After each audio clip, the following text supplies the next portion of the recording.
കോട്ടയം കോടിമതയിൽ സ്വകാര്യ ബസ്സുകൾ തമ്മിൽ മത്സരയോട്ടവും കയ്യാങ്കളിയും സമയം പാലിക്കാതെ ബസ് സർവീസ് നടത്തിയതാണ് പ്രകോപനത്തിന് കാരണം. ടോബി ജോൺസൺ കോട്ടയത്ത് നിന്ന് ചേരുകയാണ്. ടോബി, ഇതിപ്പോൾ ഒരു സ്ഥിരം സംഭവമായി മാറുകയാണോ? എന്താണ് സംഭവിച്ചത്? ഇതിൽ കേസെടുത്തിട്ടുണ്ടോ പോലീസ്? പ്രവിത, തീർച്ചയായിട്ടും ഒരു സ്ഥിരം സംഭവമായി മാറുകയാണ് കോട്ടയത്ത് ഈ ബസ്സുകളുടെ മത്സരയോട്ടം.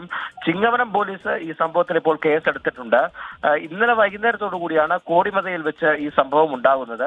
ഏറെ നേരം ബ്ലോക്കിൽ കിടന്നതിന് ശേഷം വാഹനം താമസിക്കുന്ന ഒരു സാഹചര്യം ഉണ്ടായി. അപ്പോൾ സമയം മാറിയതിനെ തുടർന്നാണ് ഈ തണ്ടപ്ര ബസ്സിനെ പിന്തുടർന്ന് വിജയലക്ഷ്മി ബസ് വരുന്നതും നടു റോട്ടിൽ വെച്ച് ഇത് കുറുകെയിട്ട് തടഞ്ഞ് ആ ബസ്സിൽ നിന്നും ജീവനക്കാർ ഇറങ്ങി തണ്ടപ്ര ബസ്സിന്റെ ചില്ല അടിച്ച് തകർക്കുന്നതും.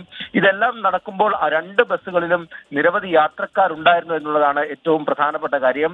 ഇത്തരത്തിൽ ആളുകളെ നിറച്ചുകൊണ്ട് പോകുമ്പോഴാണ് ഈ ബസ്സുകാർ ഇത്തരത്തിലുള്ള മത്സരയോട്ടം നടത്തുന്നതും കയ്യാങ്കളിക്കൊക്കെ മുതിരുന്നതും. എന്തായാലും കർശന നടപടികൾ വേണം. കഴിഞ്ഞ ദിവസം 18-ാം മൈലിൽ ഒരു മത്സരയോട്ടത്തിനിടെ ഒരു ബസ്സിൽ നിന്നും സ്ത്രീ ഇറങ്ങുമ്പോൾ ഇടതുവശത്തുകൂടി ഒരു KSRTC അമിത വേഗതയിൽ കടന്നു പോകുന്നത് നമ്മൾ കണ്ടു. അങ്ങനെ നിരന്തരം ഈ നിരത്തുകൾ കുരുതിക്കളമാകുന്ന സാഹചര്യത്തിലേക്ക് കൊണ്ടെത്തിക്കുന്ന തരത്തിലാണ് ഈ ബസ്സുകളുടെ ഈ യാത്ര എന്നാണ് നമുക്കിപ്പോൾ മനസ്സിലാക്കാൻ സാധിക്കുന്നത്. എന്തായാലും കർശനമായ നടപടികൾ, തുടർ നടപടികൾ ഉണ്ടാകുമെന്ന് തന്നെയാണ് പോലീസിൽ നിന്നും ലഭിക്കുന്ന വിവരം.